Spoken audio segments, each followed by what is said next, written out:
como debe salir. Dulce, ¿me está escuchando? Yo siento que estoy hablando yo sola. Pues ya inició la grabación. Ya inició la grabación. Aquí no escuché nada. Bueno, pues bienvenidos a todos una vez más. Estamos a medio año, se nos acaba medio año. Y pues el día de hoy vamos a tener la participación de Víctor Ortega León con su trabajo, el itinerario de Francisco de Ibarra en el noroeste de México. Es continuidad de lo que habías presentado la vez anterior, ¿verdad, Víctor? Más o menos, sí. Les pedimos, ya América va a subir el enlace para la asistencia, no se olviden de su asistencia, por favor. Y como siempre, por favor, los micrófonos apagados hasta el momento de las preguntas, del intercambio de preguntas, comentarios, todo esto. Pues Víctor, puedes compartir, por favor, te damos la palabra. Bueno, primero que nada, buenas tardes a todos y agradecer al seminario el espacio para presentar este trabajo que está en desarrollo y que, como dijo América, pues sí, forma parte de una serie de análisis que hemos estado haciendo sobre el siglo XVI en el noroeste de México. Bueno, voy a compartir la pantalla para comenzar. A ver, ¿dónde se le da a compartir? Donde tiene la flechita hacia arriba. Ya ahí estoy, ¿no? Sí, perfecto, si lo puedes ampliar, perfecto, gracias.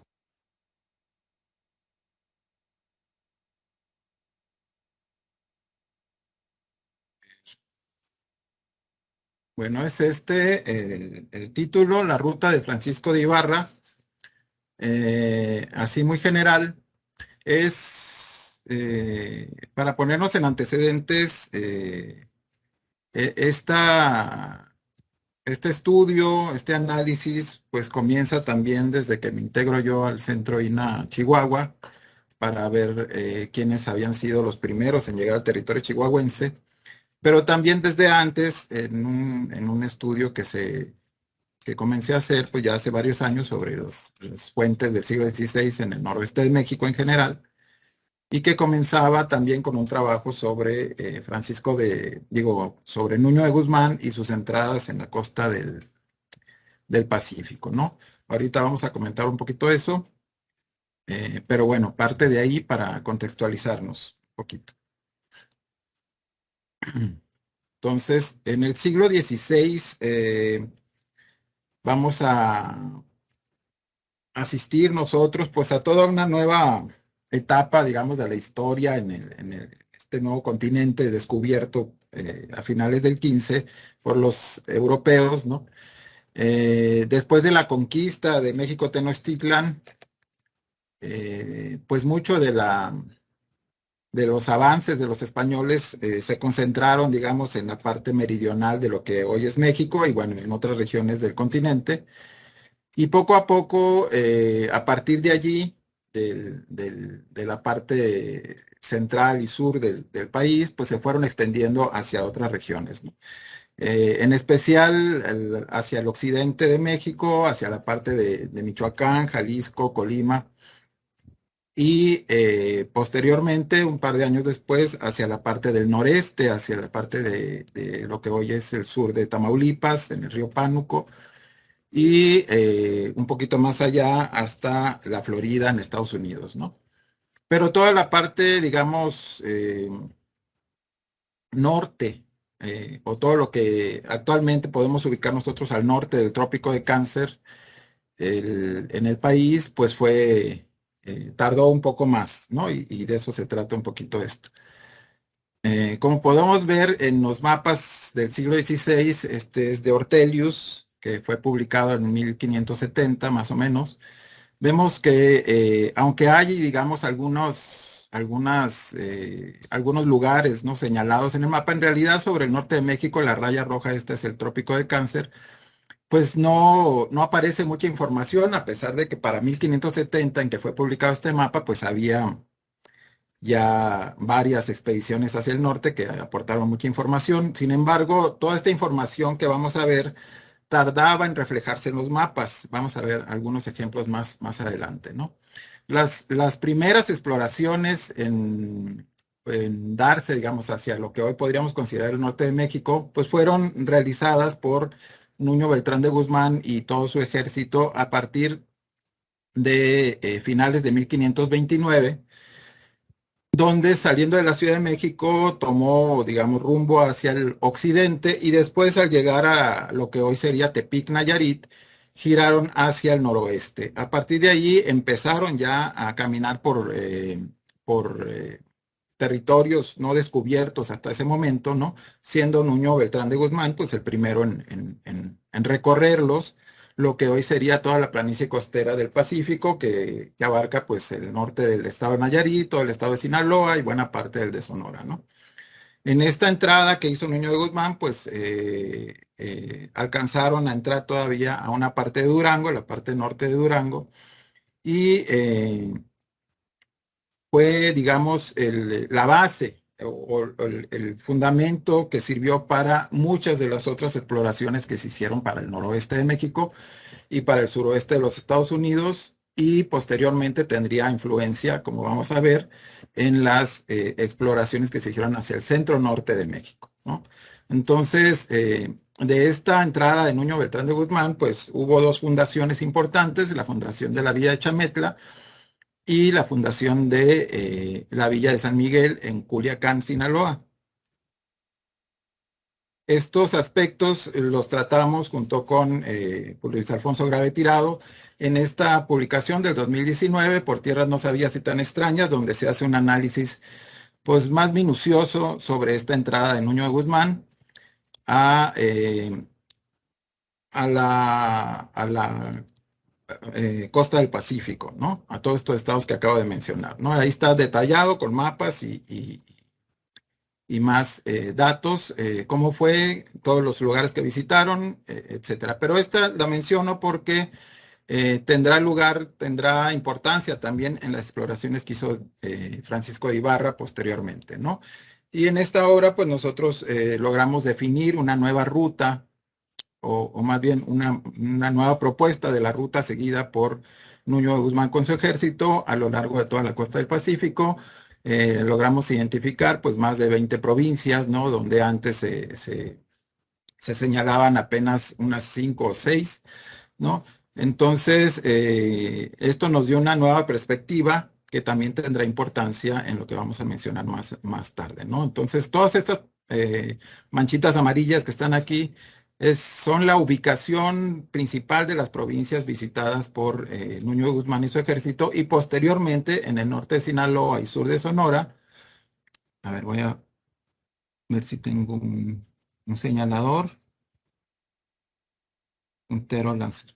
Sí, bueno, acá arriba en el sur de Sonora, norte de Sinaloa, ya Nuño Beltrán de Guzmán no entró, pero entró su sobrino, que era Diego de Guzmán, y logró llegar hasta el río Yaqui, ¿no? Y hasta la provincia última, que sería la provincia de Nevame, ya donde el río Yaqui se mete en la sierra. Esto lo vamos a ver ahorita un poquito más adelante.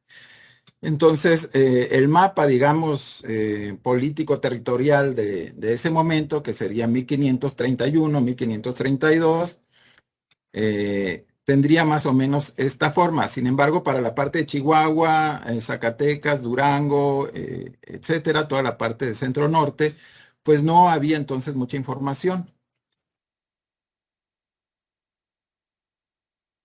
Tengo que dejar el puntero para poder cambiarle.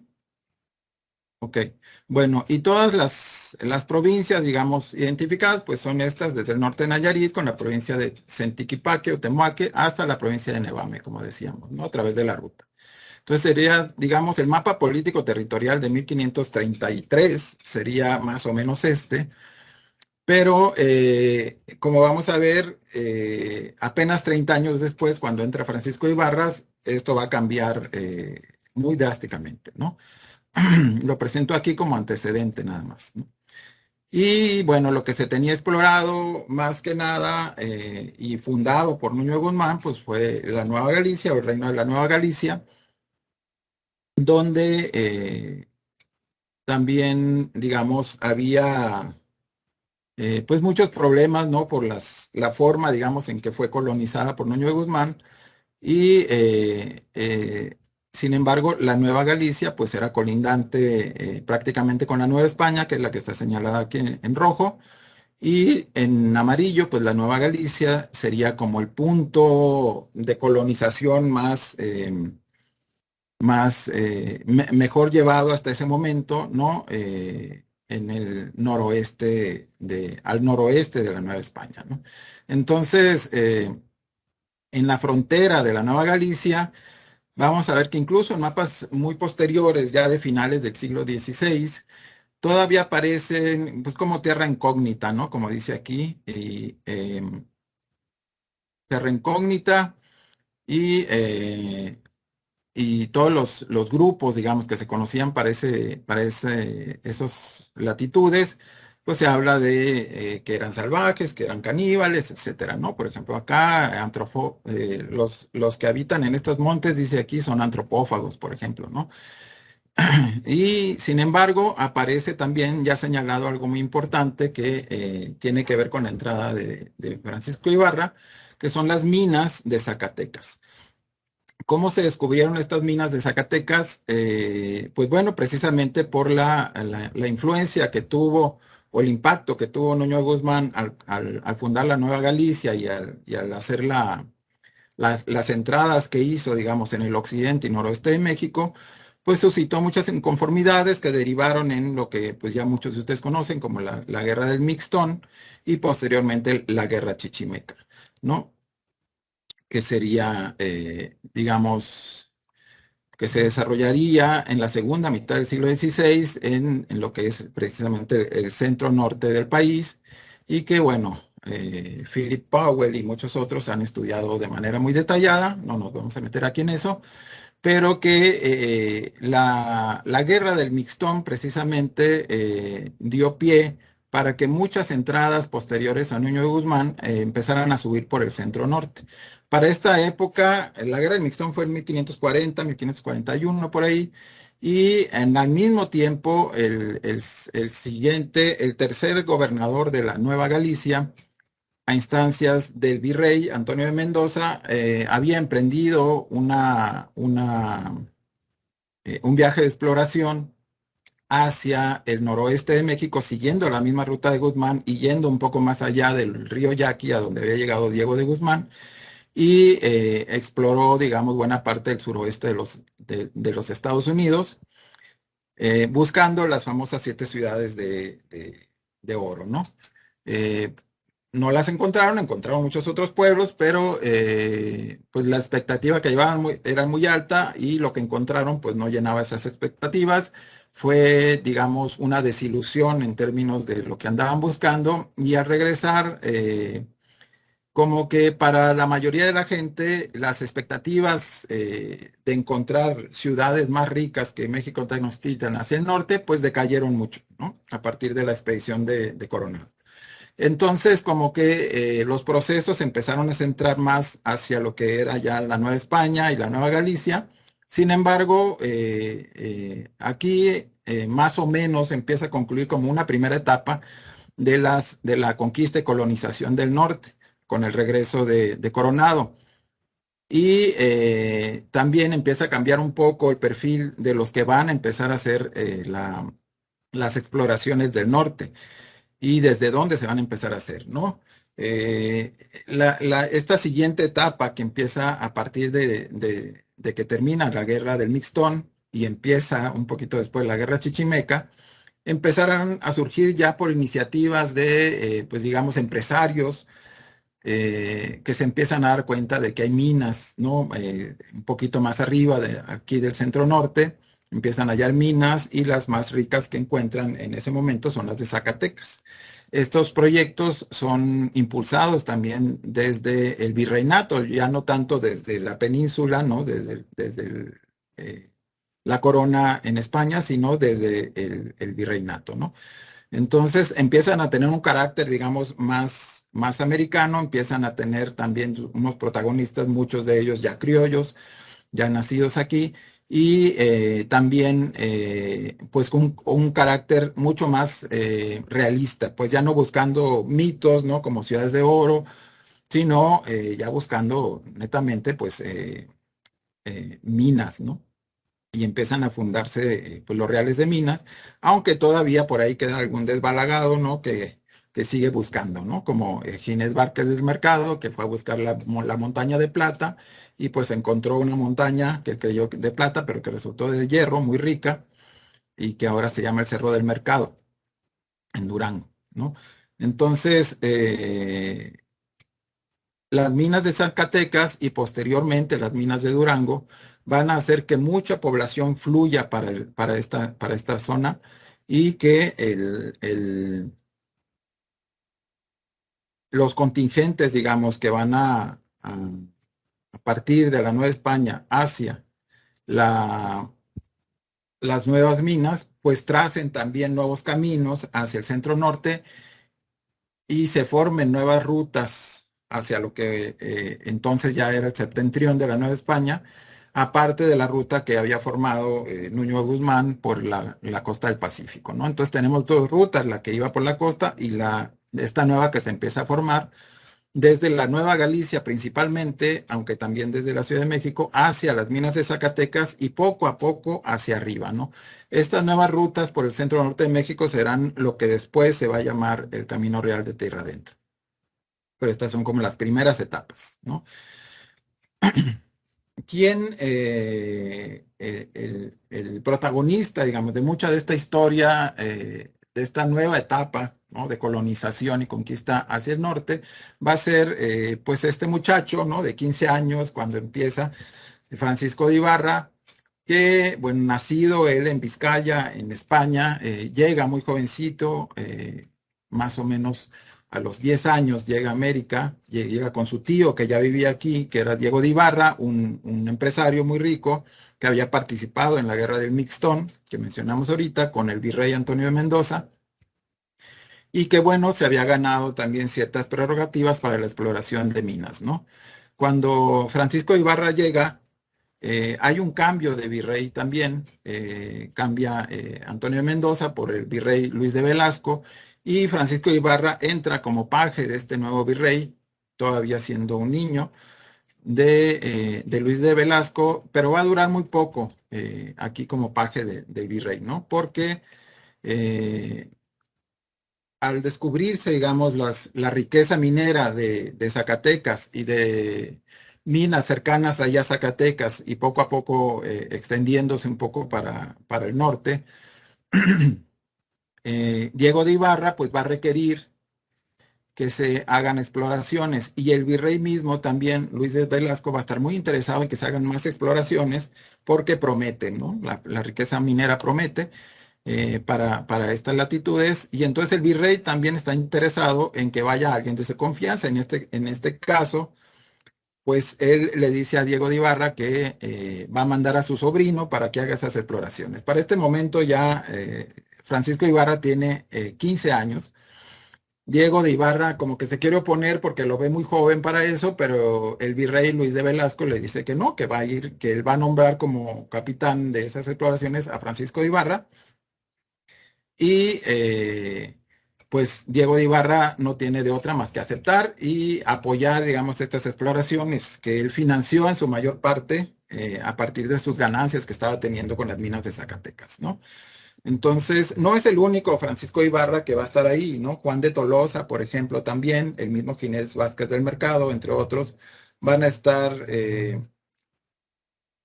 explorando, digamos, en diversas partidas, pero desde que llega Francisco Ibarra, ya con nombramiento directo del virrey y siendo, digamos, pues pariente político del mismo virrey, eh, pues tiene como más peso, pues su nombramiento como capitán, ¿no? Con respecto a los demás. Toda la familia de Ibarra, bueno, buena parte de la familia de Ibarra, un tío abuelo, por ejemplo, Miguel de Ibarra, su propio tío Diego de Ibarra, habían participado con los virreyes en muchas de las exploraciones y batallas, entonces se habían ganado, digamos, ese derecho, ¿no? Francisco de Ibarra entonces entra, digamos, ya con el pie derecho, con todo el respaldo del virrey, con todo el respaldo de su tío Diego de Ibarra, que le va a pagar la mayor parte de las exploraciones, y además de eso, Francisco de Ibarra, desde los 15 años que toma estas responsabilidades tan grandes, empieza a demostrar una gran capacidad de liderazgo y de negociación, ¿no? Que va a ser muy importante para todo lo que va a hacer después. Esta es una pintura de Diego de Ibarra, digo, de Francisco de Ibarra, pues muy joven, como ves, de hecho murió muy joven, a los 30 y tantos años. Y, y acá puse a la derecha lo que se conoce como pues, la bandera y el escudo de lo que él fundará después, que será la Nueva Vizcaya. Y otra bandera y otro escudo que me encontré, que yo no conocía, pero que los puse aquí y que supuestamente también pertenecían a la Nueva Vizcaya, ¿no? Este escudo de la Nueva Vizcaya es muy similar al escudo que tenía Vizcaya en España. Entonces, y es muy similar al escudo que tiene hoy el estado de Durango, ¿no? Que fue la base de la Nueva Vizcaya, ¿no? Entonces, bueno, nada más para ilustrar cómo la Nueva Vizcaya empezó a tener predominancia, pues, política y territorial en la región, ¿no?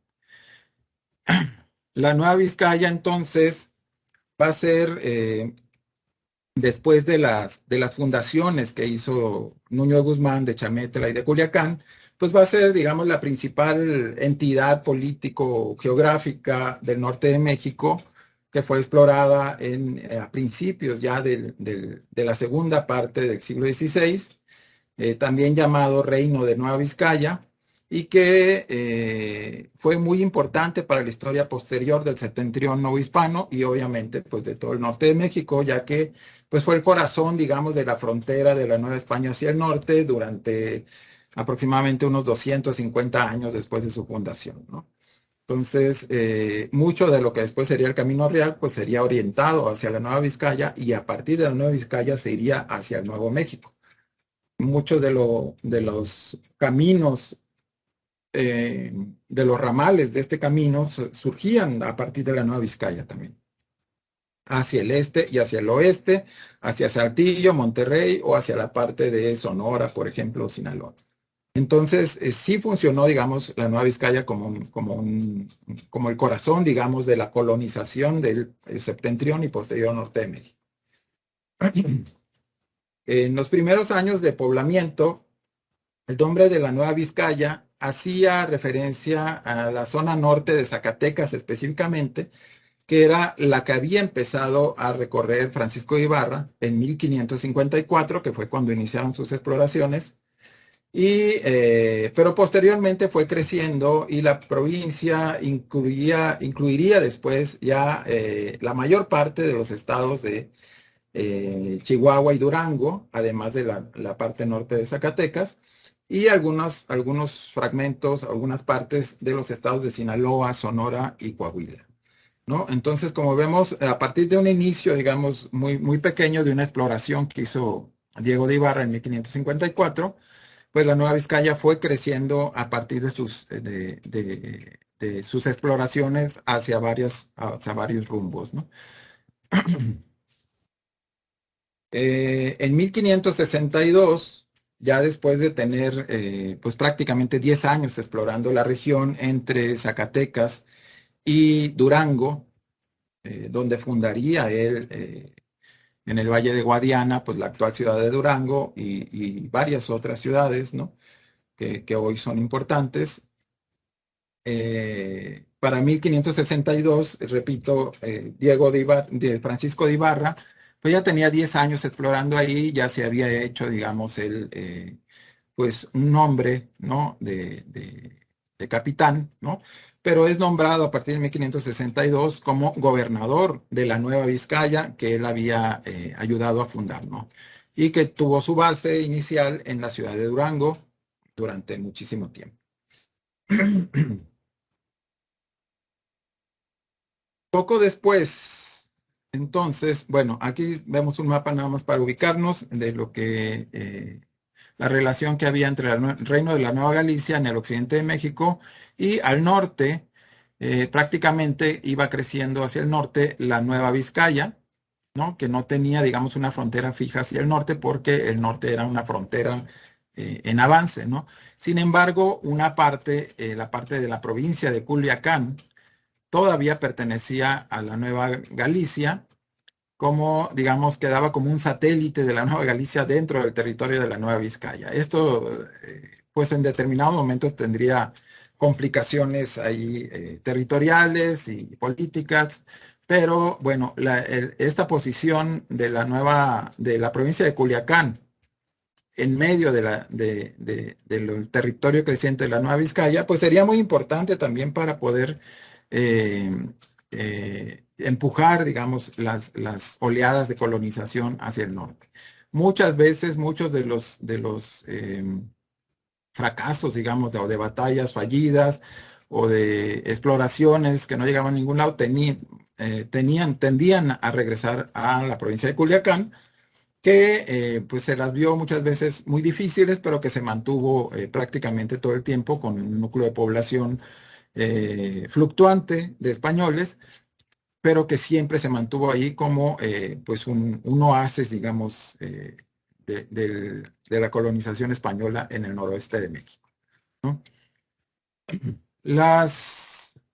Antes de analizar la ruta, sí quisiera mencionar algunas de de los textos o de las fuentes, ¿no? Que son de las que hablan mejor sobre todo este proceso de avance hacia el noroeste de México. Quizá la más conocida y la más extensa, pues sería la de Baltasar de Obregón, de la historia de los descubrimientos antiguos y modernos de la Nueva España, ¿no? Publicada por Mariano Cuevas en 1924.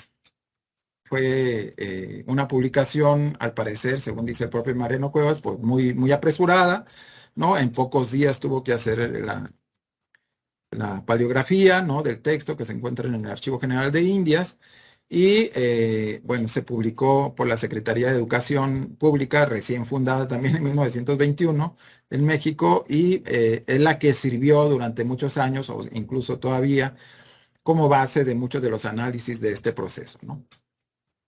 En estos mismos documentos se basó John Meacham, ¿no? En 1927 para publicar su estudio sobre Francisco de Ibarra y la Nueva Vizcaya, que desde mi punto de vista es el estudio mejor documentado o más documentado, ¿no? Sobre este tema precisamente, el tema de Francisco de Ibarra y la Nueva Vizcaya. Es el que menciona más textos, incluso el que hizo más investigación de archivo y se ve en el libro, ¿no? Está muy bien documentado. Yo no estoy de acuerdo con algunas cosas, pero en general me parece un excelente estudio, ¿no? Que da una idea, perfectamente una idea muy clara de lo que fue el proceso de colonización hacia el norte y el proceso de fundación de la Nueva Vizcaya. No se centra nada más en Francisco de Ibarra, aunque es la figura central, sino que menciona muchos otros actores y muchos, prácticamente, pues todos los avances y las exploraciones que se hicieron, ¿no? Entonces es un texto de consulta fundamental de Meacham y obviamente de Baltasar de Obregón. Hacia 1989 hay un nuevo estudio sobre el texto de Baltasar de Obregón, distinto del de Mariano Cuevas, una tesis doctoral de Eva María Bravo García, que hace una transcripción, hace una paleografía y una transcripción y posteriormente un estudio lingüístico del mismo texto, pero que ella titula Historia de los descubrimientos de Nueva España nada más. No le pone antiguos y modernos, porque en realidad el texto no tiene un título. El título de Descubrimientos antiguos y modernos se lo puso Mariano Cuevas a partir de una frase de una carta de Baltasar de Obregón, ¿no?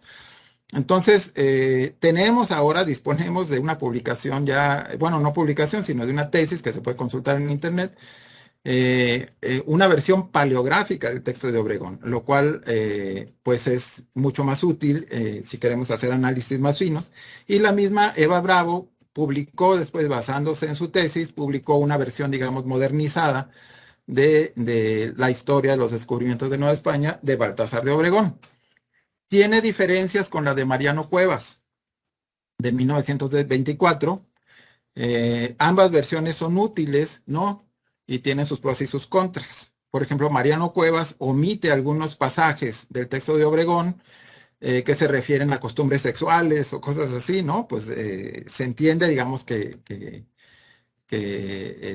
pues respetando el pudor religioso, porque él era un religioso, pues omitiera ciertos fragmentos donde se habla de las costumbres sexuales de algunos grupos. Y en el texto de Eva Brava, pues encontramos el texto completo, ¿no?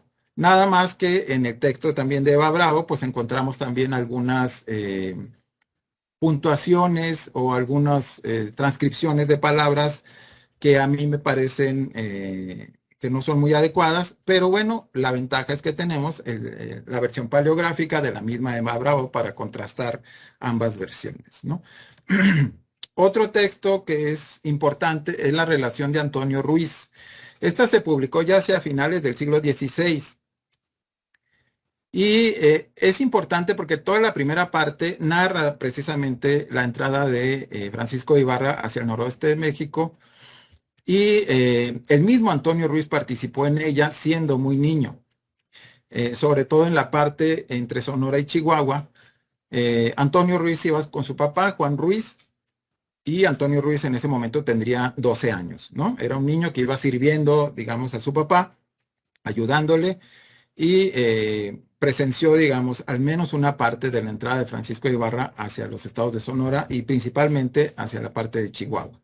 Entonces, en la primera parte de la relación de Antonio Ruiz, que después narra todo lo ocurrido en la segunda mitad del siglo XVI en el norte de Sinaloa, pues encontramos también algunos datos de interés para este estudio, ¿no? Esta reconstrucción, aunque pues también tiene algunas imprecisiones, ¿no? Y mucho más recientemente hay este análisis de Rebecca Cart, que se llama Capturando el paisaje de la Nueva España, que es un estudio sobre el texto de Baltasar de Obregón, pero analizando, o más bien desde un punto de vista muy particular, que ella analiza todas las descripciones del paisaje que hace Baltasar de Obregón y a partir de ahí trata de hacer un estudio de cómo miraban los españoles el paisaje que iban descubriendo, ¿no?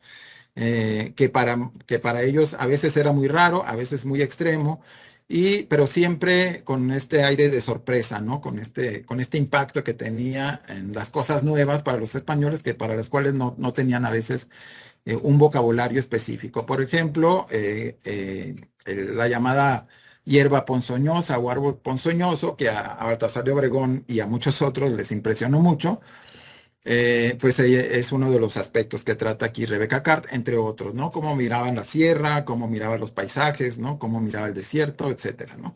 Entonces, es un texto muy interesante porque es un estudio distinto, digamos, al estudio histórico como tal, sino que es más bien un estudio sobre la mirada de Baltasar de Obregón y de los españoles de la época sobre el noroeste de México.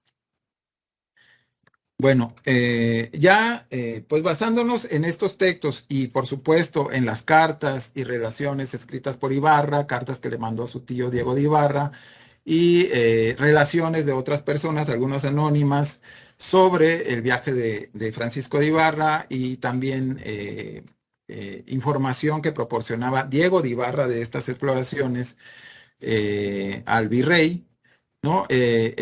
Muchos de estos textos se encuentran en publicaciones desde el siglo XIX, en la colección de documentos eh, inéditos para la historia de España y de sus posesiones en Oceanía y otras regiones, ¿no? Me acuerdo de su título larguísimo, ¿no? Pero que están publicadas desde el siglo XIX. Esos documentos y los que acabamos de ver, bueno, sirven de base también para el análisis. Muchos de estos documentos se pueden descargar el documento original ya digitalizado de la página esta de Pares, ¿no? Donde pues se puede conseguir actualmente muchos documentos históricos originales, ¿no? Ya digitalizados y se pueden paleografar incluso. El de Baltasar de Obregón se encuentra ahí en esta página de Pares, ¿no? Ahora bien, la ruta de Francisco de Ibarra, entonces, Mecham, que es el estudioso este que les decía que publicó en 1927, dice que las actividades de Francisco Ibarra en el noroeste de México pues se pueden dividir en dos periodos, ¿no? Primero, las exploraciones que hizo desde 1554 hasta 1563, que se centraron sobre todo en el norte de Zacatecas y casi todo el estado de Durango actualmente, y que llegaron incluso hasta el sur de Chihuahua y hasta Coahuila, ¿no? En el sur de Chihuahua, estas exploraciones pues derivaron en la fundación de lo que fue la Santa Bárbara, que fue el primer pueblo fundado por españoles en Chihuahua y a partir del cual mucho del avance, digamos, hacia el norte, hacia el territorio chihuahuense, pues tenía que pasar por Santa Bárbara, ¿no? Muchas de las minas que se descubrieron en el sur de Chihuahua, como las de Parral, por ejemplo, y posteriormente, pues las cercanas a Chihuahua, tuvieron que pasar por Santa Bárbara. Entonces, esto es producto de ese primer periodo de exploraciones de Francisco de Ibarra, ¿no? Toda la fundación de Durango, de Fresnillo, ¿no? Etcétera, de varias ciudades de Durango, de varias de Zacatecas y al menos de la primera de Chihuahua, ¿no? En este primer periodo de 1554 a 1563, toda la actividad de Francisco de Ibarra pues se va a centrar básicamente en estos estados, ¿no? Y no va a ser, digamos, continua. Va a ir fundando y se va a ir regresando, por ejemplo, a Durango, se va a ir regresando a Zacatecas, se va a ir regresando a las minas de San Martín, al Valle de San Juan, que son lugares que va a ir fundando y después se regresa a los anteriores y un año después vuelve a empezar y así, ¿no? Es un ir y venir constantemente hacia los puntos conocidos y desde ahí salir a explorar nuevos lugares, ¿no? Y se regresa y así sucesivamente. ¿No? El segundo periodo que menciona Mesham de las actividades de Francisco Ibarra, pues va a ser precisamente cuando sale del estado de Durango hacia el estado de Sinaloa y empieza a recorrer ya lo que son los estados de Sinaloa y de Sonora y posteriormente de Chihuahua, ¿no? Estos dos mapas vienen en la publicación de Mecham. Lamentablemente las rutas las dibujaron muy tenuemente, pero se alcanza a ver con las líneas punteadas, ¿no? Cuáles son más o menos las rutas consideradas por Mecham, aquí en los estados de Durango y Zacatecas y Chihuahua, y acá en la costa del Pacífico, ¿no? Y posteriormente en la entrada en la sierra hacia Chihuahua. Eh, estas dos, no, estas dos etapas, digamos, no vienen en un solo documento, por eso es necesario utilizar diferentes documentos para poder completar todas las etapas de avance y de regreso, de vuelta a empezar, y etcétera, ¿no? Entonces, ni siquiera el texto de Baltasar de Obregón, que es el más extenso, trata toda la ruta, ¿no? Por ejemplo, Baltasar de Obregón tiene varias carencias. Por ejemplo, él no menciona más que muy de pasadita a veces toda la entrada y lo que hizo Nuño de Guzmán en la costa del Pacífico. Tampoco menciona Baltasar de Obregón toda la actividad de Francisco de Ibarra entre 1554 y 1563, sino que empieza directamente en 1564 cuando se da el paso entre Durango y Sinaloa, por ejemplo. Entonces, para encontrar, digamos, lo que hizo Ibarra entre Zacatecas y Durango, pues hay que consultar a Diego de Ibarra, hay que consultar a mismo Francisco de Ibarra, las cartas, etcétera. Muchos de estos documentos no están publicados, pero se pueden conseguir, digamos, en esta página de pares, los documentos originales y hacer la paleografía correspondiente, que fue lo que hizo Mecham en su libro, ¿no? Bueno, Mecham fue al archivo de Indias, no lo vio por internet, obviamente, ¿no? Bueno, vamos a ver ahorita algunos detalles más de estos mapas. Nada más quería que los conocieran. Son los mapas, es el producto, digamos, del estudio de Mecham. Y vamos a ver cómo difiere un poquito de lo que proponen otros y de lo que proponemos nosotros. A partir de la lectura que hice, que he estado haciendo, pues, Estos son los puntos más importantes, digamos, no son los únicos, sino los puntos en rojo que están a la izquierda son los puntos más importantes de la ruta de Ibarra y más o menos traté de unirlos aquí con esta puntuación azul y luego azul de ida y luego morado de regreso, que son en términos muy generales, la ruta seguida completa por Francisco de Ibarra desde Durango. No estoy poniendo aquí todo lo que hizo en Zacatecas y Durango, porque me parece que eso Mecham lo hizo bastante bien, ¿no? Casi no hay discrepancia con los datos en lo que propuso Mecham en el mapa anterior, en este de acá de la derecha. Entonces me voy a centrar por cuestión de tiempo más en la segunda etapa, ¿no? Que es la que narra Baltasar de Obregón. Hay que decir algo aquí.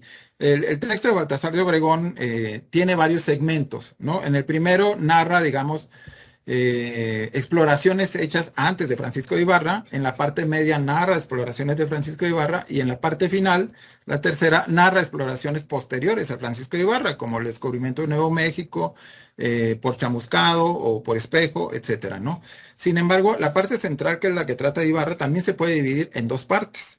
La primera parte, que trata, digamos, de lo que hizo Francisco de Ibarra desde que pasa de Durango hasta Culiacán y de ahí hasta la provincia de Sinaro y de regreso a Culiacán y después hasta Chametla, la narra Baltasar de Obregón, digamos, de oídas, ¿no? Él no estuvo en toda esa parte. De hecho, Baltasar de Obregón se suma al ejército de Ibarra en Chametla, viniendo desde la Nueva Galicia, ¿no? Él y otros se suman al ejército de Ibarra después de que Ibarra ya ha hecho un recorrido importante por todo el estado de Sinaloa.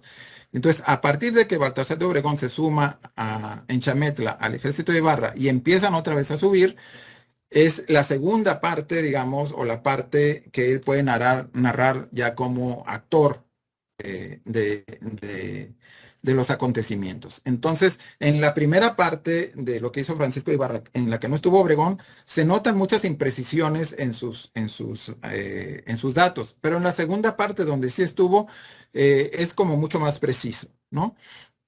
Esto es importante tomarlo en cuenta para cuando contrastamos unos textos con otros, saber cuáles son datos, digamos, de primera mano o cuáles son de segunda mano, etcétera, ¿no?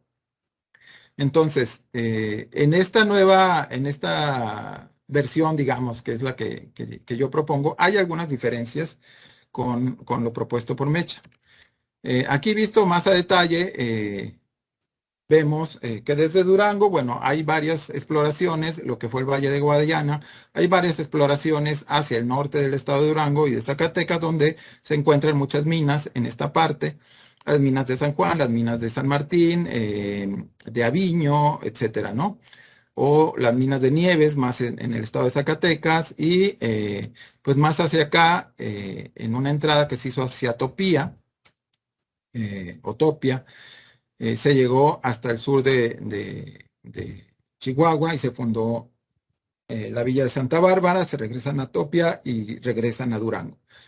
Es ya en 1565, a principios de 1565, que vuelven a salir desde Guatimapé, en las inmediaciones de la laguna de Santiaguillo, en Durango, hacen ya, digamos, el recorrido, que va a ser el más largo, y se trasladan desde Guatimapé, bordeando la sierra, entran por algunos valles hasta la villa de Topía, o el pueblo de Topía, que merece, digamos, una descripción muy favorable por parte de Baltasar de Obregón, y al parecer era como la más grande de la región, pero que compartía muchos rasgos con otros pueblos de toda esta parte, ¿no? Del noroeste de Durango. Uno de estos rasgos importantes es que prácticamente la mayoría de estos pueblos que habitaban aquí tenían una casa fuerte al centro del pueblo, es decir, como una especie de fuerte no militar, donde los indígenas solían resguardarse cuando tenían guerras, ¿no? Entonces, esto es algo que encuentran, digamos, que no van a encontrar acá, ¿no? Que no van a encontrar en la costa del Pacífico. Es una diferencia, digamos, cultural. entre los asentamientos de uno y otro, ¿no? Desde Topia se trasladan hacia Culiacán, bajando por el río, ahí se me fue el nombre del río, bueno, ahorita me acuerdo. ¿Cómo? Tamazula. El Tamazula, sí. Bueno, y antes de llegar a Culiacán se detienen en un pueblo llamado Matoén, que no he podido todavía ubicar con precisión, pero que se encontraba en frontera con la provincia de Culiacán. En esta primera entrada de Francisco de Ibarra hacia Culiacán, no entra Francisco de Ibarra a Culiacán precisamente porque le solicita al alcalde de la provincia que no entren porque hay condiciones muy inestables en ese momento y no quiere que el ejército que lleva a Francisco de Ibarra pues altere más las cosas. Entonces le sugiere que se vayan hacia arriba y empiecen a apaciguar, digamos, otros problemas que hay más al norte, ¿no? Entonces, Francisco de Ibarra no entra en este primer momento a la provincia de Culiacán, sino que se desvía hacia el norte, llegan hasta lo que hoy es el río Mocorito, donde, digamos, encuentran muchas poblaciones, sin embargo, no dan el nombre de ninguna, y de ahí se siguen hacia lo que actualmente es el río Fuerte, digo, del río Sinaloa, ¿no? En el río Sinaloa llegan hasta la que ya para entonces se conocía, la villa de Petatlán, que era como el pueblo central de la provincia de Petatlán, que ya había sido, digamos, visitada por Diego de Guzmán y por algunos enviados de Nuño de Guzmán 30 años antes, ¿no? De la villa de Petatlán, que actualmente en el trabajo posterior del 2019 que hicimos, lo ubicamos más o menos en las inmediaciones de lo que actualmente es Sinaloa de Leiva. De ahí se fueron hacia el pueblo de Ocoroni. En el pueblo de Ocoroni, según Antonio Ruiz, en su relación, ¿no? Dice que el pueblo de Ocoroni que conocemos actualmente, pues no es el que era originalmente, sino que el original se encontraba una legua más río arriba, hacia el noreste, y bueno, habría que ubicarlo un poquito más arriba, ¿no? Pero de Petatlán se van a Ocoroni, y en todo este trayecto, Francisco de Ibarra recibe peticiones de que de cada lugar de que acabe con sus enemigos que son los otros, ¿no?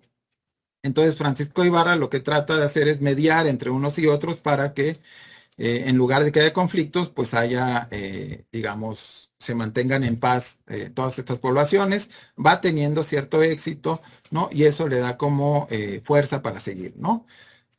Sin embargo, los problemas los empieza él a tener desde que se van, no llegan a Culiacán, sino que se van para arriba, entre su ejército, porque la mayor parte de su ejército no va cobrando nada, no les van pagando nada, ¿no? Sino que van consiguiendo la comida, llevan comida, pero no están recibiendo salario los soldados.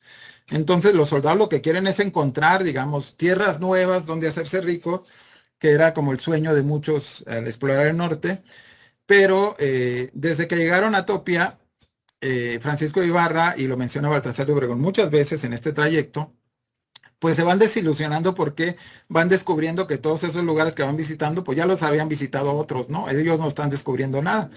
Entonces, esto le va pasando en Topia, le va pasando aquí en Petatlán, le pasa en Ocoroni, ¿no? Y obviamente le pasa cuando llegan al Río Fuerte, a los pueblos de Siguini y Tehueco, y posteriormente más arriba, donde Diego de Guzmán había encontrado la provincia de Sinaloa y que Baltasar de Obregón menciona todo esto, todo el Río Fuerte como la provincia de Sinaro.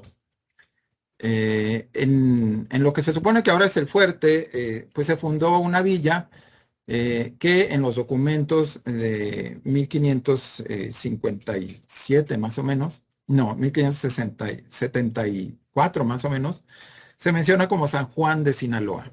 En otros lados lo mencionan como San Juan de Carapoa. no sé de dónde salió el Carapoa, pero en muchos documentos aparece como Carapoa. Sin embargo, en los documentos más tempranos aparece como San Juan de Sinaloa, que sería aproximadamente en lo que hoy es el Fuerte Sinaloa. Pero lo curioso es que ya no llegan, digamos, a la geografía que encontró Diego de Guzmán en este río. Diego de Guzmán encontró en este río dos provincias al menos y muchos otros pueblos.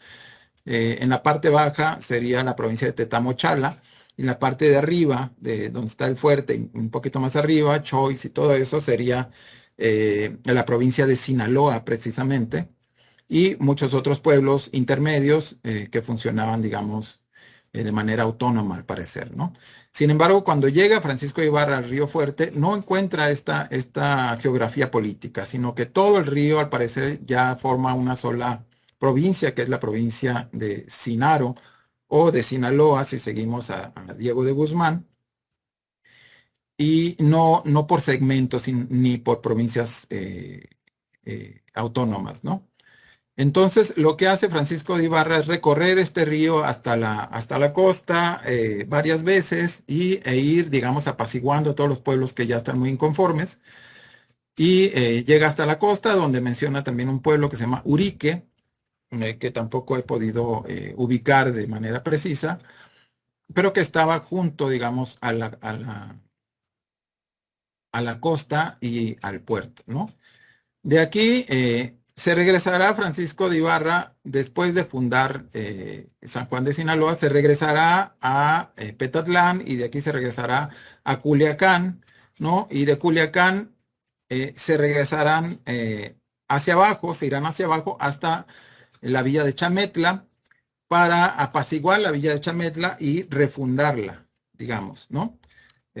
Acá se ve hasta acá abajo de Meztotlán, pues sería, digamos, este viaje que hizo desde Sinaro o desde Sinaloa hasta la villa de Chametla, donde pues estaría un tiempo también Francisco Ibarra apaciguando, digamos, y volviendo a fundar la villa de Chametla, por lo cual tuvo problemas, digamos, de índole política con los que regían la Nueva Galicia, porque le decían que ese era un territorio de la Nueva Galicia que él no tenía por qué estarse metiendo. Y bueno, total que llegaron a un acuerdo ahí, se está un buen tiempo en la villa de Chametla y después se regresa otra vez hacia Culiacán y de ahí hacia la provincia de Sinaro en el norte de lo que hoy es Sinaloa, ¿no? A partir de la provincia de Sinaro, eh, pues se animan, digamos, a ir más arriba hasta lo que ellos registran como Mayombo, que actualmente sería el río Mayo. Y aquí empieza, digamos, ya otra etapa de la ruta, ¿no? Que es la etapa en que vamos a ver algunas diferencias también con las otras interpretaciones. De Sinaro, de la villa de San Juan de Sinaloa, suben hacia el río Sinaloa y llegan aproximadamente a lo que hoy es Navojoa. Aquí hay diferencias ya con la interpretación de Mecham, por lo siguiente, cuando llegan a Mayombo, al pueblo de Mayombo, que es lo que actualmente es Navojoa, Baltasar de Obregón menciona que suben por el río, ¿no? Hacia el este y llegan hasta otro pueblo que se llama Temosa, que ya no es parte de la provincia de Mayombo, es otra, ¿no? Sin embargo, ahí en Temosa encuentran minas y se quedan ahí un tiempo. La avanzada que fue primero del ejército, porque no iba en esa primera avanzada, no iba Francisco de Ibarra. Francisco de Ibarra los alcanza después aquí en Temosa, y de aquí de Temosa es donde suben. La interpretación de Mecham es que desde Sinaro suben directamente hasta Temosa, y no, es muy claro, es muy específico Baltasar de Obregón cuando dicen que llegan a Mayombo y de ahí suben por el río, ¿no? Hay pequeños detalles así que diferencian unas cosas de otra, pero que vienen en las fuentes, ¿no? De aquí de Temosa van subiendo por el río y llegan a otra provincia que es la provincia de Oera, que actualmente correspondería con lo que es el Valle de Rosario, al noreste de Ciudad Obregón, ¿no? Eh, bueno, esta es mi propuesta, ¿no? Y al parecer Mecham y otros coinciden más o menos de que se encontraba por esta región. Las diferencias empiezan a partir de aquí. De Oera suben hacia Baltasar Obregón no proporciona muchos detalles a veces, y este es uno de ellos. De la provincia de Vera suben y llegan hasta un valle, que es el Valle de Señora, ¿no? Este Valle de Señora es conocido por el trayecto que hizo eh, Cabeza de Vaca cuando pasa, digamos, de Chihuahua a Sonora, llega precisamente a este Valle de Señora, donde dice que le dieron corazones de venado, ¿no? Para comer.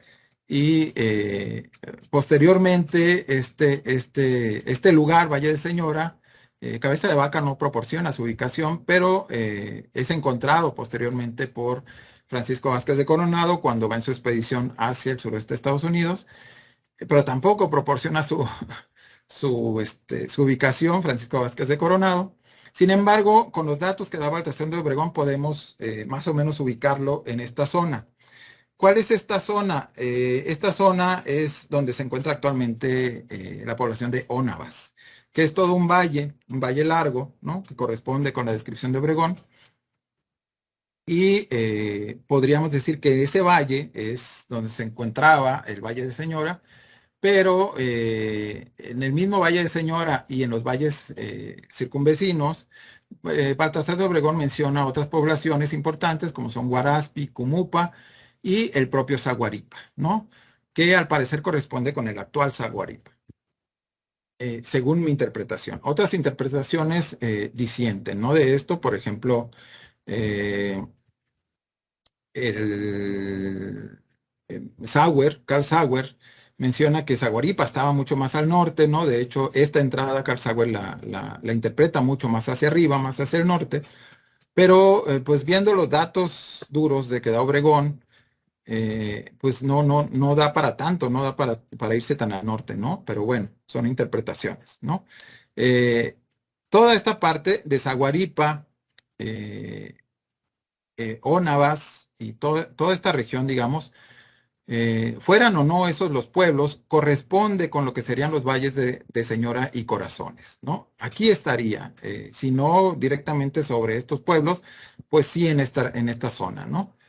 Y de esta zona, que serían los valles de Señora y Corazones, por guerras que estaban teniendo, sobre todo con los de Zaguaripa, pero también con los vecinos, Francisco Ibarra decide que van a seguir, ¿no? Entonces se van hacia la sierra que separa Chihuahua de Sonora, cruzan la sierra y bajan, digamos, hacia Madera, hacia lo que hoy sería el municipio de Madera. De ahí suben por el río Palanganas y llegan hasta lo que actualmente es pues toda la región arqueológica de Casas Grandes. Aquí hay muchos datos interesantes, no los vamos a mencionar todos. Los trabajé yo en un artículo que se llama Pópula, Ciudad de Edificios, la primera descripción arqueológica de Chihuahua, del noroeste de Chihuahua, donde pues hago un análisis más pormenorizado de todo lo que dice Baltasar de Obregón de las ruinas de Casas Grandes y más o menos una interpretación de los pasos que siguen, ¿no? Aquí. Sin embargo, sí quiero mencionar un par de cosas importantes. Según este análisis que hice, pues la entrada que hicieron fue desde el sur, fue siguiendo el río desde el sur, y el río que está desde el sur, que conecta directamente, que es afluente del río Casas Grandes, pues es el río Palanganas, ¿no? Lo menciono porque hay otras interpretaciones, como por ejemplo la de Sauer, que él dice que entraron más por acá, casi por Janos, ¿no? Pero los datos no dan para eso, pues él dice que entraron por este río de por acá, que es el río Piedras Verdes, o incluso más arriba. Dice Carl Sauer en un artículo que se llama Road to Cibola, pero bueno, los datos, a mi entender, dan de que entraron por el sur. Y esto es importante mencionarlo porque es a partir de que llegan precisamente a lo que ahora sería la hacienda, o más bien la parte donde se juntan el río Piedras Verdes con el río Palanganas, que Baltasar de Obregón empieza a hacer su descripción de lo que son las ruinas de Casas Grandes. Di Peso, al leer esta descripción, él entendió que el nombre de Paquimé que menciona Baltasar de Obregón se lo había asignado, digamos, al montículo principal de las ruinas. Pero en realidad la lectura parece sugerir que el nombre de Paquimé se lo dio Obregón al río, ¿no? Al río Casas Grandes, por el cual avanzaron a partir de este punto más de 40 kilómetros, que es a lo que Baltasar de Obregón llama Pópula Ciudad de Edificios, ¿no? Que es todo, digamos, una región amplia de ruinas, no solo montículos, sino construcciones de más de un piso, muchas de ellas. Si bien las mejor conservadas y las más grandes son las que ahora son la zona arqueológica de Paquimé, no se refería Obregón exclusivamente a estas, sino a toda una región de 40 kilómetros de largo a lo extenso, pues, del río hoy Casas Grandes, entonces Paquimé, es de lo que habla Baltasar de Obregón. Y después algunos otros, digamos, confirmarán estos dichos de la extensión de las ruinas, ¿no? Pero bueno, al encontrar, aparte de maravillarse por las ruinas que acaban de encontrar, el efecto que tiene también el descubrir todas estas ruinas y toda la población, todas estas ciudades deshabitadas, ¿no?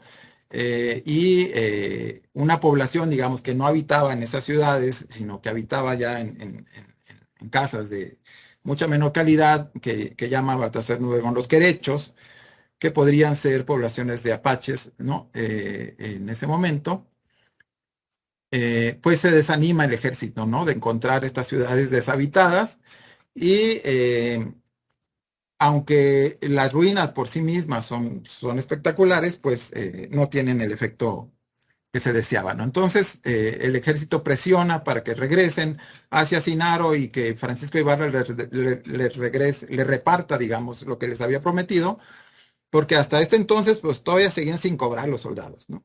Entonces, aparte que ya le estaba faltando la comida, las cerraduras, los clavos, etcétera.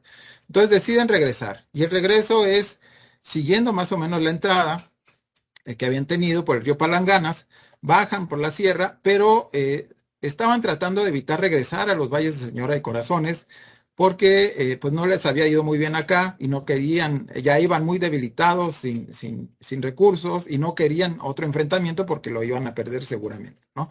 Entonces se siguen más abajo, pasan por lo que hoy es el municipio de Madera, se siguen hasta abajo, hasta lo que hoy es la reserva del Parque de Tutuaca. Menciona Baltasar de Obregón que cruzan un río que podría haber sido el río Tutuaca, precisamente, con mucha dificultad, tardan muchos días en cruzar este río, y de ahí, digamos, aún ya todavía estando en la región de los Valles de Señor de Corazones, ya no aguantan más el hambre, ¿no? Ya los caballos se le están muriendo, aparte de que se los están comiendo ellos mismos. Entonces ya en la desesperación, pues cruzan, ¿no? Hacia acá, dijeron, pues que sea lo que tenga que ser, y tratando de evitar los poblados del Valle de Señora de Corazones, se van un poquito más hacia el sur, llegan al río Yaqui y bajan, empiezan a cruzar, digamos, ya lo que es esta región del Valle de Señor de Corazones, y llegan hasta lo que dice Baltasar de Obregón, que son los valles de Pinebaroca y Paibatuco, donde hay un pueblo llamado Batuco, donde tienen mucha sal, hacen panecillos de sal, dice, y que precisamente por esa sal tienen constantes guerras con los de Valle de Señora, con los de Oera, etcétera, ¿no? Pero ellos llegan ahí y bueno, al encontrar mucha sal, pues comen sal sin medida porque no la habían tenido durante mucho tiempo. Dice Baltasar que se hinchan todos por la cantidad de sal que comieron, pero bueno, encuentran muchos recursos y siguen, ¿no? Siguen río abajo y en esta zona más o menos al sureste, suroeste de Batuco, es donde originalmente nosotros encontramos que Diego de Guzmán había localizado la provincia de Nevame, ¿no? Sin embargo, para cuando pasa Baltasar de Obregón no menciona la provincia de Nevame, entonces, bueno, esto se puede interpretar de varias formas, quizá la provincia en sí ya no existía, quizá es Pinebaroca y Paibatuco formaban parte de esa misma provincia, etcétera, ¿no? Ahí habría un vacío, digamos, de información al respecto de qué pasó con la provincia de Nevame, si continuaba con otro nombre o ya no existía. Pero bueno, cruzan y aquí también hay otro punto de diferencia, pues, entre esta interpretación y otras, es que menciona 4 jornadas a partir de aquí, de que dejan el río Yaqui, menciona 4 jornadas de avance hacia el oeste, hasta que llegan a la provincia de Upar. Otros, como Mecham mismo, ubican la provincia de Uparo y ubican este trayecto hasta la costa, casi hasta donde está Guaymas. Pero bueno, las 4 jornadas pues no dan para hasta allá, ¿no? Sin embargo, yo pongo más o menos que tentativamente esta provincia de Uparo y estaría más o menos en la parte central, un poquito hacia el oeste de lo que actualmente es la Sierra del Bacatete. La provincia de Uparo no estaba muy retirada de la provincia de Yaquimi, que es la de aquí abajo, a donde llegan al día siguiente.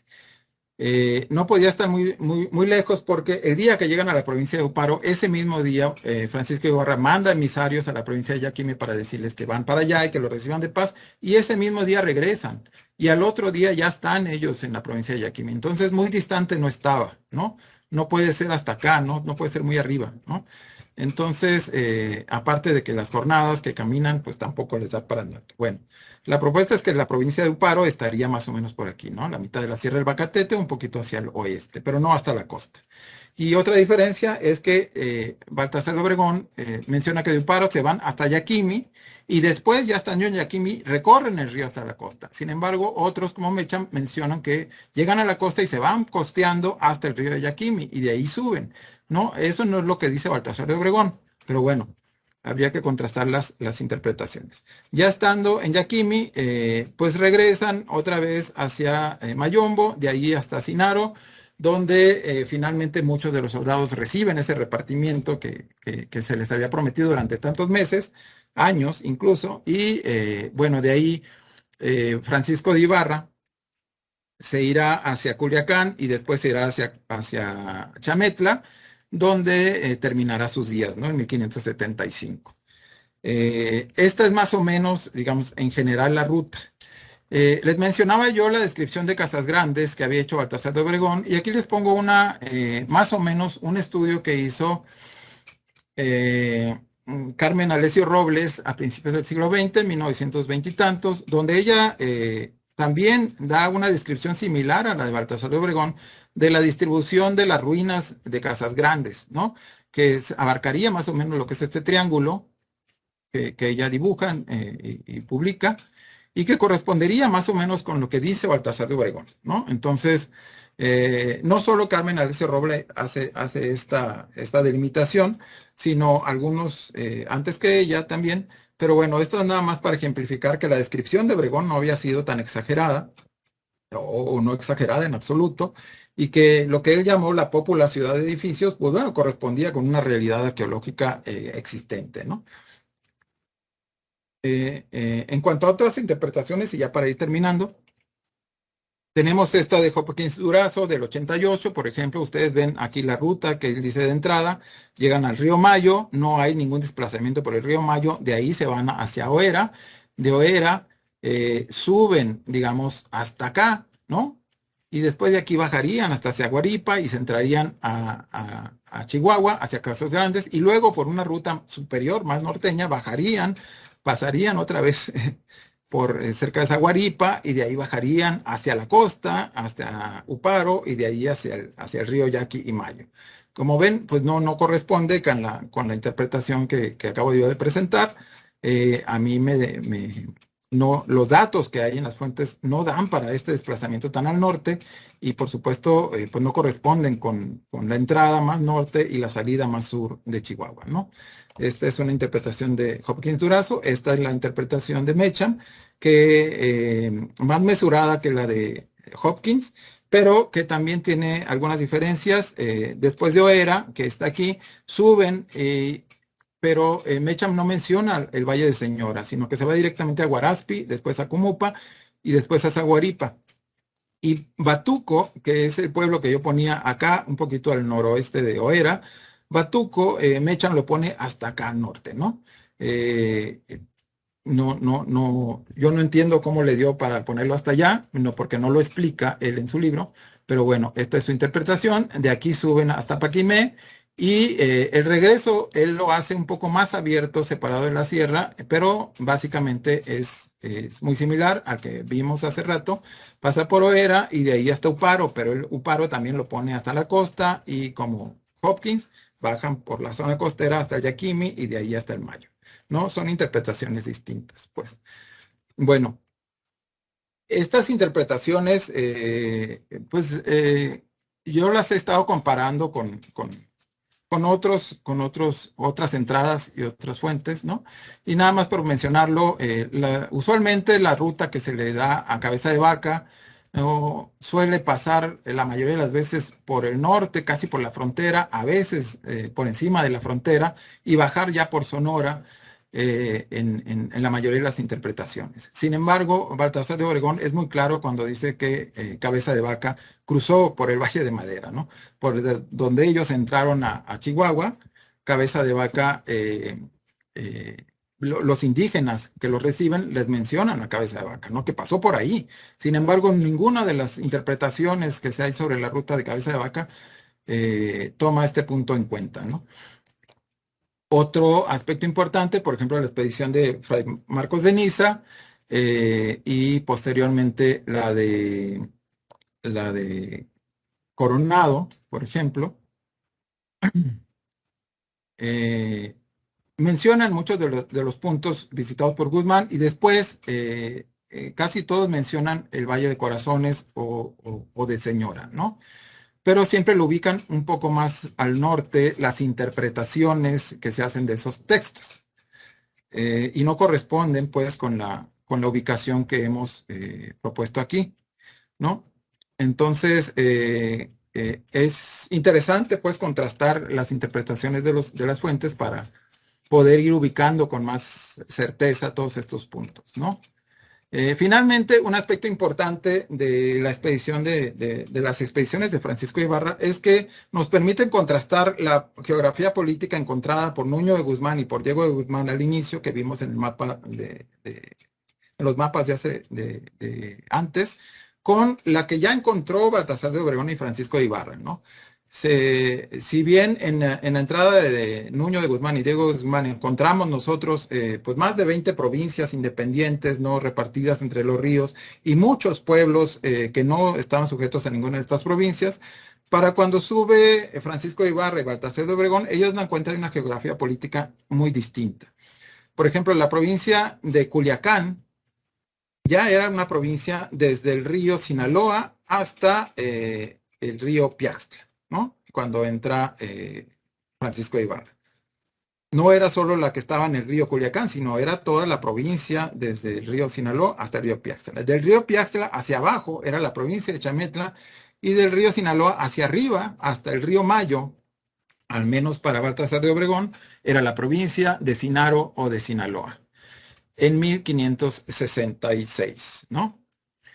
Esta provincia de Sinaloa obviamente será distinta a la que van a encontrar los jesuitas ya a fin de siglo, que incluirá incluso partes de Durango y de Chihuahua, ¿no? Entonces la geografía política va cambiando con cada entrada, ¿no? Como vimos muchas de las cosas que encontraron en 1532, 33, los Guzmán, pues ya no están en 1564, ¿no? Cuando entra Francisco Ibarra y hay otra distribución, pues, ¿no? La provincia en Galicia, digo, la provincia de Culiacán, es quizá la que se conoce mejor, la que parece mejor representada en los mapas de la época, este es de 1570, de Ortelius, aunque con muchas imprecisiones, pero digamos es la que está mejor documentada para esa época, ¿no? Los mapas, como dije al principio, pues van quedando un poco rezagados con la información que aparece en las fuentes contemporáneas, ¿no? Entonces, pero bueno, es un ejemplo nada más de la provincia de Culiacán, que es que estaba mejor definida en ese momento, y hasta aquí vamos ya para concluir. Entonces, pues el análisis de Francisco Ibarra nos permite ir ubicando geográficamente pues todos los diversos puntos, provincias y pueblos, minas, ¿no? que van mencionando, obviamente en contraste o en comparación con otros documentos, nos permite entender las características culturales de cada región, especialmente con las descripciones de Baltasar de Obregón, dar seguimiento a los cambios en la geografía política temprana, ¿no? del siglo XVI en el noroeste de México, y principalmente analizar el contexto dentro del cual se fundó la Nueva Vizcaya, que es un contexto de muchas rebeliones, que es un contexto de un avance, digamos, económico muy importante por todas las minas que se van descubriendo, y esto hace que haya mucho interés por parte de la corona y del virreinato, ¿no? Entonces, el empuje que tiene esta geografía política económica, pues es mucho mayor que el que tenía el empuje de los primeros exploradores cuando iban persiguiendo mitos, ¿no? También. Eh, el proceso de colonización del septentrión mexicano o no hispano, pues también se puede ir entendiendo poco a poco comparando todas estas etapas y como vimos ahorita, pues nos permite también ir aclarando algunos puntos de las expediciones anteriores, como la de Vázquez de Coronado y Cabeza de Vaca con la provincia de Señora, por ejemplo, y Corazones, y otros documentos, ¿no? Entonces, obviamente, pues esa es una visión muy general, ¿no? Hay muchísimos datos que analizar todavía, pero pues hasta aquí vamos avanzando en este estudio que es continuación del anterior, del de Nuño de Guzmán, ¿no? Y bueno, ya me pasé mucho de tiempo, hasta aquí la voy a dejar y muchísimas gracias por su atención. Gracias, Víctor. Pasamos a la ronda de preguntas, comentarios. Si gustan levantar la manita.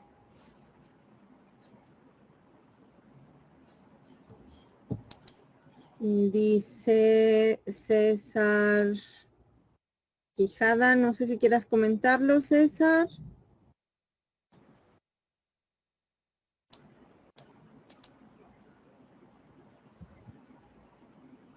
Creo que César no nos escucha. Dice César, interesante la propuesta de Víctor. Qué bueno que se sigan revisando las fuentes y no seguir repitiendo las primeras interpretaciones. Felicidades. César, no sé si quieres ampliar. Sí, gracias. Buenas tardes a todos.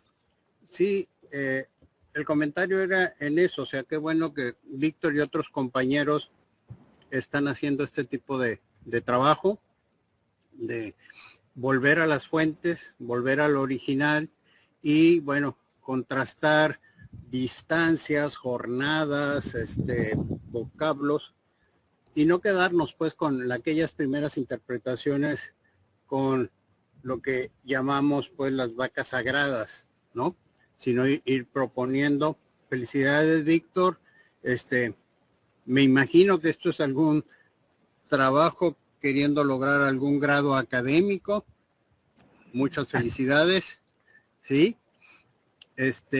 Y bueno, esperamos seguir contando con nuevos estudios. Muchas felicidades. Es lo que hace Víctor en su tiempo libre. Cuando no sabe qué hacer, se pone a revisar estas cosas. Bueno, pero bien podía hacer un postdoctorado. Esperanza, don Juan. Buenas tardes. No, pues me uno a las felicitaciones y me congratulo pues por todo lo que están haciendo, revisando estas fuentes y ahora con nuevas tecnologías, pues es un excelente trabajo. Ya nada más quisiera comentarte, Víctor, de la población Cumupa que mencionas en los últimos, bueno, no en los últimos mapas, como en unos seis mapas antes de terminar tu intervención, me parece que estaba usando un mapa donde pones el Valle de Señora y Cumupa, ¿no? Que estabas platicándonos sí. De esto. Cumupa lo estás interpretando como el actual Cumuripa o como Cumpas. No, de hecho como ninguno de los dos. Es que la información que daba el Baltasar de Obregón en esta zona es de jornadas, ¿no? Jornadas Ajá. De avance. A partir de Valle de Señora, ¿no? Ajá. Y pero las jornadas son muy variables en Baltasar de Obregón. A veces son jornadas de 2 leguas, a veces son de 6, a veces son de 10, ¿no? Entonces es muy difícil saber a qué tipo de jornadas se refiere. Cuando dice jornadas cortas, generalmente está hablando de 2 o 3 leguas, ¿no? Al día. pero a veces habla de jornadas de 6 leguas al día, o a veces de 10 o hasta de 15, ¿no? Entonces, pero en este caso no lo dice, ¿no? Nomás dice que son tantas jornadas hasta Guaraspi y tantas hasta Cumupa, ¿no? Entonces, más o menos haciendo, digamos, como una media entre el contexto de avance, porque la distancia por jornada varía mucho dependiendo del contexto de avance. Por ejemplo, si van en la sierra, si van huyendo, ¿no? O si van avanzando todo el ejército o solo una partida, entonces va a variar, digamos, el avance. Y en este caso va avanzando todo el ejército.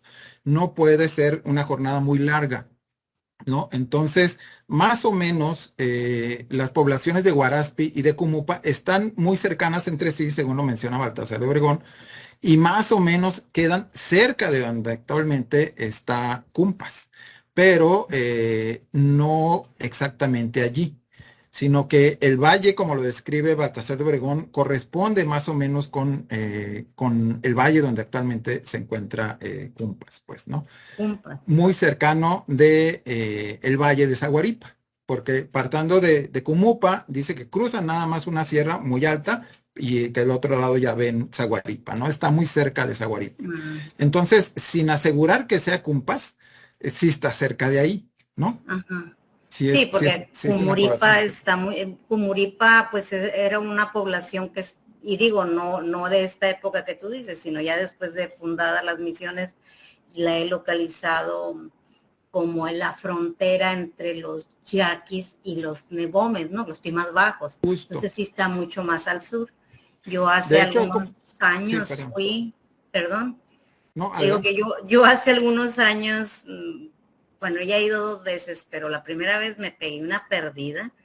No, es camino de terracería, no había señal de internet, no había señal de teléfono, no había señalización de nada. Entonces es todavía así, no había ni luz eléctrica en la población. Entonces, pues, me imagino yo esos lugares en esa época que están trabajando ustedes, híjole, pues, que ahorita es difícil acceder a ellos. No, sí, Sí, pero al y sí, parecer había caminos. Había sí. caminos entre unos valles y otros, porque muchas veces lo menciona Baltasar de Obregón que tomaron el camino que ya había, pues, ¿no? En cuanto a Comuripa, Comuripa más o menos queda donde entra, donde está la presa del Oviachic ahora, arribita de la presa del Oviachic, y ahí en el trabajo que hicimos con Alfonso, que publicamos en 2019, más o menos donde está Comuripa, es donde encontramos que estaba la provincia de Nevame, precisamente, ahorita que mencionas tú los Nevames, pues sí, corresponde más o menos con la ubicación del actual Comuripa, porque no es el mismo el actual que el original, No, pues no, sí, ya se ha movido. estaban cercanos, pero no eran ahí. Sin embargo, toda esa zona del actual Comuripa es una zona arqueológica riquísima. Ahí estuvo trabajando haciendo ay, ¿cómo le dicen? Bueno, su trabajo de final de estudiante de medicina, mi hermano, y pues, me contaba todo lo arqueológico que había, pues, ¿no? Ahí sobre la planicie y en las cuevas, ¿no? Porque todos los rancheros tenían ahí un montón de colecciones arqueológicas, ¿no? Entonces es una arqueológica muy rica y sí corresponde pues con la estancia de una provincia grande, que sería la de Nevame. Sin embargo, esta de Nevame es distinta a las de Señora, Corazones, la de Oera, es otra provincia, pues, que no aparece en Baltasar de Obregón, pero que sí aparece en Diego de Guzmán, ¿no? Entonces, en esos 30 años algo pasó en esa zona, que ya no se habla de la provincia de Nevame, sino de Batuco, de Oera y de otros valles, ¿no? Esos 30 años, digamos, nos hacen falta encontrar un poquito más de fuentes para saber qué pasó, ¿no? Porque cambió ahí la geografía política. Pues muchas felicidades. Muchas Muchas gracias. gracias, Esther. ¿Algún otro comentario? Jorge Quiroz dice que levantó sin querer la manita, no puedo bajarla. Alfredo Feria, que creo que ya se retiró. Qué gran trabajo de interpretación de fuentes, muchas felicidades.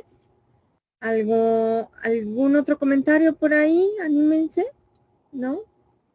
Están anonadados.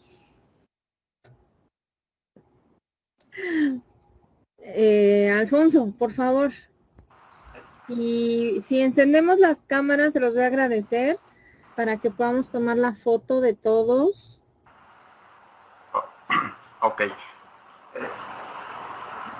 Bueno, sí, bueno, reiteradamente has dicho del trabajo del 2019, Nevame y Yakini, esto es en el del 2022. Es en el que, es verdad. es en el que todavía no se ha podido distribuir, pero que esperemos que pronto. ya está publicado, pero todavía no anda rolando por ahí. Es el del 2022, porque el otro se termina justamente en Culiacán. En Culiacán, sí. Bueno, ¿cuál? Bueno, nada más un comentario me llamó la atención. Digo, más o menos lo había notado, ahorita viendo los mapas, probablemente me haga cargo de una línea de transmisión de desarrollo arqueológico en unos meses, y está calcada la ruta entre San Miguel Zapotitlán a Culiacán con la ruta de Quesillo Francisco de Ibarra. Pero va exactamente por el mismo punto. O sea, sale de San Miguel Zapotitlán, que sería más o menos donde llegan a Ahome, digámoslo así, esta zona cercana a Ahome, sube hacia Mochicahui, la línea de transmisión, pasa por abajito de Ocoroni, y luego pasa entre Sinaloa de Leiva y Guamúchil, se baja a Culiacán. O sea, exactamente la ruta que siguieron, que siguió Francisco de Ibarra entre Culiacán y lo que actualmente sería Ahome. Y por cierto, aquí reiteradamente los cronistas de Concordia en particular aseguran que ya saben dónde está enterrado, en qué cueva está el cuerpo de Francisco de Ibarra, ¿verdad? Caray. Han contado no sé cuántos huesos ya cuántos esqueletos de Francisco de Ibarra, y como 10 espadas que pertenecen a Francisco de Ibarra. Todos los museos comunitarios tienen la espada de Francisco de Ibarra, y todos los pueblos se asumen como que ahí en esa cueva está Francisco de Ibarra. Algo similar a lo que ocurre con Heraclio Bernal, por ejemplo, ¿no? Que yo al menos he escuchado de 6 lugares distintos donde mataron a Heraclio Bernal, ¿no? Lo mismo Francisco de Ibarra, todas las cuevas de Copala, de Pánuco, de Santa Lucía, ahí está enterrado Francisco de Ibarra, ¿no? Ahí hasta alguien solicitó permiso para hacer excavaciones, para sumar el cuerpo, y no, espérate tantito, eso. No es tan sencillo, aguanta, ¿no? Pero en fin. Cada esqueleto que encuentran por ahí, que seguramente son prehispánicos, resulta que son de Francisco de Ibarra, ¿no? Sí, pero eso nos habla de la importancia histórica que tiene la figura de Francisco de Ibarra como fundador, ¿no? Así como dices tú, pues varios pueblos también tienen su busto a la entrada de Francisco de Ibarra, ¿no? Que ese pueblo lo fundó Francisco de Ibarra, ¿no? Y pues muchos sí, fundó muchos pueblos, ¿no? Pero es un poco como el darle como cierto prestigio, pues, al pueblo que haya sido fundado por Francisco de Ibarra, ¿no? Porque fue como el gran fundador y pacificador, ¿no? Pues de lo que en ese momento era el noroeste y posteriormente la Nueva Vizcaya, ¿no? Entonces su importancia histórica, la verdad es que como que no se ha estudiado mucho en México, ¿no? Toda esta entrada de Francisco de Ibarra, y no hay muchos trabajos más actualizados que el de Mecham. Pero en términos, digamos, de memoria colectiva, de memoria histórica, sí está muy presente, ¿no? La figura de Francisco de Ibarra, más que de otros conquistadores, por ejemplo, que pasaron antes, ¿no? Que muy prestigiosos, como el mismo Coronado, ¿no? Entonces, Coronado como que en Estados Unidos es más venerado, ¿no? Por ser uno de los primeros, pero Francisco de Ibarra, acá en México, que sí tiene una presencia en la memoria colectiva, pues, histórica importante, pues. Prueba de esto es eso, ¿no? Que encontrar sus restos, pues es algo como de mucho valor, de mucho prestigio, ¿no? Y haber sido fundados por él, pues también, ¿no? Sí. Curiosamente Chametla ahí no, ellos se sienten más orgullosos de ser el primer pueblo fundado por españoles, porque bueno, es la primera población importante que toca Nuño de Guzmán en Sinaloa, ¿no? Así es que para ellos es Nuño de Guzmán, no Francisco de Ibarra. En cambio, bueno, Concordia, El Fuerte, ¿no? Que tienen los bustos precisamente de Francisco de Ibarra en la plazuela, pues ahí sí, Guamúchil no recuerdo si también lo tiene, o ya lo sustituyó con los de Pedro Infante, pero no estoy seguro si también Guamúchil llegó a tener su gusto de Francisco de Ibarra. Ahora está el de Pedro Infante, evidentemente. Oye, en Rosario el de Lola Beltrán, ¿no? Sí, pues. Muy bien, ¿algún otro comentario? América, por favor, tu micrófono. Sí, a ver si no se corta, porque mi internet anda medio lento. Oye, no, pues nada más, bueno, además de las felicitaciones y demás, si bien mencionas también estas comparaciones o asociaciones o discrepancias con sí, Nuño de Guzmán, con Cabeza de Vaca, etcétera, o sea, digamos esta contrastación y trabajo con estas otras primeras fuentes para la región, pues no sé, hablando más bien como de lo que estás trabajando ahora, proyectos de investigación o lo que se viene, en algún momento has considerado justamente hacer esto, ¿no? Como que unir los puntos de coincidencia, las discrepancias, las coincidencias, las propuestas de nuevas rutas, como lo que mencionabas un poquito para lo de Cabeza de Vaca, propiamente para esta región, para estas fuentes tempranas, que creo que sería algo muy también interesante. No, sí, de hecho, un poco la idea es ir aportando a eso. La verdad es que, pues, hacerlo, juntar todo, pues es un trabajo toda una vida, ¿no? Pero la idea es ir aportando como interpretaciones más apegadas a las fuentes originales, que muchas veces, pues, discrepan de interpretaciones que se han hecho también antes, ¿no? Pero haciendo un poco el ejercicio que hicimos con Nuño de Guzmán, ¿no? Contrastando fuentes, ¿no? Y contrastando las fuentes y los datos duros que dan las fuentes, ¿no? Con mapas históricos, con mapas actuales, geográficos, ¿no? No solo que diga, pues agarraron 2 leguas hacia el norte, sino que tomar en cuenta también la descripción que hacen de los lugares a donde llegaron. Por ejemplo, si dice, pues eso era un valle de tales medidas, más o menos, entonces, pues qué valles hay por ahí, ¿no? Checarlo. Afortunadamente ahora tenemos muchas herramientas geográficas que nos permiten hacer un análisis más detallado, ¿no? Que bueno, en interpretaciones anteriores, antiguas, pues no se tenían, ¿no? Todos estos mapas digitales que tenemos ahora, pues el mismo Google Earth, Google Maps, ¿no? Obviamente nos dan como más, nos dan, digamos, nos permiten interpretaciones más precisas, pues, ¿no? Entonces, en ese sentido, releer las fuentes originales con toda esta información con todas estas herramientas, obviamente, pues hace que a veces las rutas pues ya no sean las anteriores, ¿no? Y sin dejar de lado, por otra parte, sin dejar de lado ningún dato, ¿no? A veces los datos se contradicen, pues entonces ahí es donde tienen que entrar más herramientas de interpretación. A veces no es posible dilucidar del todo un tramo de la ruta, pero poco a poco, pues otras fuentes y trabajos anteriores, pues te pueden ir como afinando, pues, ¿no? Entonces, pues sí, la idea es ir armando un poquito esto, obviamente, pues no se puede hacer para todo el siglo XVI, digamos, pero pues yo estoy trabajando con las primeras entradas a las primeras regiones, ¿no?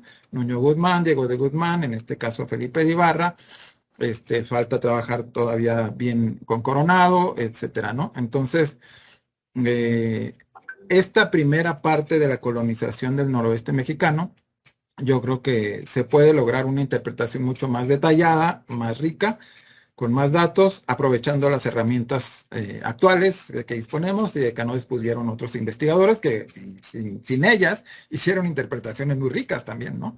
Entonces, muy informadas. Entonces, pues la idea es sumar ahí interpretaciones, contrastarlas, ¿no? Y pues ir dando como una idea más precisa de cómo fue la colonización, cuál era la geografía cultural y política del siglo XVI, ¿no? Antes o en lo que yo llaman la época prejesuítica, ¿no? Porque ya con los jesuitas ya hay un cambio también muy importante, ¿no? En toda esta geografía. Muy bien, gracias América. Marta Monzón manda felicidades también. Ahí está Marta, podría comentarlo. ¿No quieres comentarlo, ampliarlo, Marta? lo que pusiste en el chat. Bueno, pues bueno, sí me gustaría pues decir la importancia que tienen estos trabajos, porque parecería como que el septentrión es algo tan grande, tan gigante, tan como incomprensible, sobre todo en las interpretaciones de las primeras interpretaciones de las fuentes, que pues muchos se han quedado en que pues había nómadas, había agricultores incipientes y pues que por ahí pasaba alguna ruta, ¿no? Pues hacia casas grandes y todo, pero todo lo demás quedaba como muy en el aire, ¿no? Como muy volando. Pues sí pasaron por ahí, pero bueno. Yo hice un trabajo sobre Cabeza de Vaca y justamente no era sobre la ruta de Cabeza de Vaca, pero sí, cuando yo leía decía, ¿y esto por dónde es, no? Y pues hice un trazo incipiente nada más para entender lo que era el discurso de Cabeza de Vaca, que fue en lo que me centré, pero sí me quedaron como muchos vacíos que ahorita que tú estás diciendo todo esto y desde su trabajo previo, que también tengo el honor de tenerlo, como que me empezaron a abrir el panorama, ¿no? De ver realmente que sí hay puntos como que pues que no son los principales como Culiacán, Chametla, estos que ya conocemos, pero sí hay otros como que pues sí se pueden mover y todo esto, pero que permiten entender cómo se movieron en esa geografía, ¿no? Por eso ahorita ese era mi comentario, ¿no? Como que ya mentalmente uno empieza a ver pues que sí es muy grande el septentrión, pero también tuvo rutas, tuvo lugares y tuvo eventos importantes que se fueron como configurando en esos lugares y pues que dieron lugar a lo que ahora es un poco, ¿no? La geografía. Entonces, bueno, sí, muchas gracias y muy importante, y en algún momento me encantará tenerlo, porque cuando sacaron el primer libro yo le dije a América, necesito ese libro. Entonces, bueno, lo tuve y ahora espero también que posteriores publicaciones de ustedes, porque pues yo también ando por ahí por el rumbo, pero no en cuestión de geografía ni de ubicación. Entonces, pues estos trabajos sí nos permiten aterrizar más pues la lectura de las fuentes y los lugares por donde andaban, ¿no? Entonces, pues bueno, enhorabuena. Gracias, Marta. Tenemos una última pregunta o comentario. Ofelia Márquez, por favor. Y con esto damos por cerrado el seminario. Sí, nada más quería preguntarle a Víctor Ortega si en las cartas y relaciones de Francisco de Ibarra se podría hacer un análisis de su discurso como negociador y pacificador, que le dio tanto liderazgo como fundador, o no hay huellas de esos discursos o de ese... Bueno, dos cosas aquí. Sí hay en el trabajo de Baltasar de Obregón, se reproducen, obviamente, de memoria, ¿no? Algunos discursos que dio Francisco de Ibarra para pacificar, digamos, a diferentes pueblos, ¿no? Baltasar de Obregón los reproduce más o menos de memoria. Y cuáles eran los puntos, como discursos que hizo también para animar al ejército, ¿no? Hay como 4 o 5 discursos en el texto de Baltasar de Obregón que permiten, digamos, darnos una idea de más o menos cuál era la postura de Francisco de Ibarra con respecto a este trabajo de pacificación y de exploración, ¿no? Pero además, el texto que mencioné yo de Eva Bravo, que ella hizo una versión paleográfica de Baltasar de Obregón y un estudio lingüístico de Baltasar de Obregón, desde la filología. Eva Bravo trabaja mucho con el español del siglo XVI. Entonces, a partir de Baltasar de Obregón, ella hizo un análisis del tipo de discurso que se manejaba en esa época, ¿no? Y el tipo de español que se trabaja. Entonces, ella tiene una publicación muy específica sobre el español que maneja Baltasar de Obregón, y ahí nos da también idea de por dónde iba ese tipo de discursos, pues, ¿no? Entonces, este trabajo de Eva Bravo a mí me parece muy importante y prácticamente desconocido en México, lamentablemente, pero se puede conseguir en su tesis, que es la versión paleográfica de Baltasar de Obregón, y este texto, que es el análisis del discurso de Baltasar de Obregón, se pueden conseguir en línea, ¿no? La versión modernizada de la historia de los descubrimientos, lamentablemente no se puede conseguir en línea, pero yo la conseguí por Amazon, ¿no? La compré por Amazon. Entonces, sí es muy, es otra visión, pues, es un análisis precisamente de eso, del discurso, y Obregón habla de los discursos de Francisco de Ibarra. Un poco a la manera de Tucídides, que reproduce los discursos, ¿no? de los griegos, así Baltasar de Obregón también dice. Y entonces Francisco de Ibarra les dijo tal, ¿no? Y hace un discurso, hay más o menos de una página, y así lo hace en varias ocasiones, ¿no? A través de la obra. Entonces sí, por ahí se puede hacer un análisis muy interesante desde dos puntos de vista, ¿no? Desde los temas que tocaban y desde el español que usaban, ¿no?